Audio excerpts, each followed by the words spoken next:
বন্ধুরা, আজকে আমি বানাবো ব্রোকলি আর আলুর সবজি। আমি কিভাবে বানাচ্ছি তোমরা দেখতে থাকো, আমার সাথে থাকো। আলুটাকে ভেজে নিয়েছি, আগে ব্রোকলিটাকেও ভেজে নিয়েছি।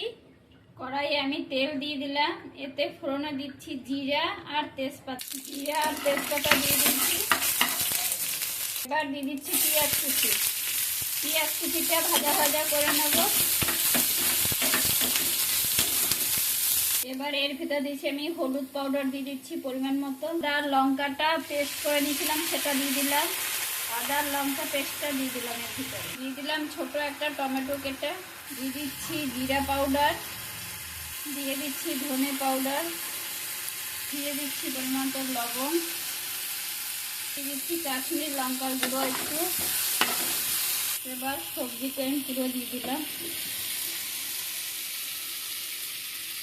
এবার এর ভিতরে আমি পরিমাণ মতো জল দিয়ে দিলাম। দেখছি সবজিটা কত সুন্দর হচ্ছে।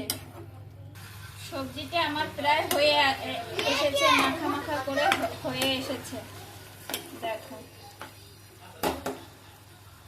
এবার এর ভিতরে দিয়ে দিচ্ছি আমি একটু ঘি দিলে একটু বেশি দেবো। ঘি দিলে টেস্টটা আরো দ্বিগুণ হয়ে যাবে।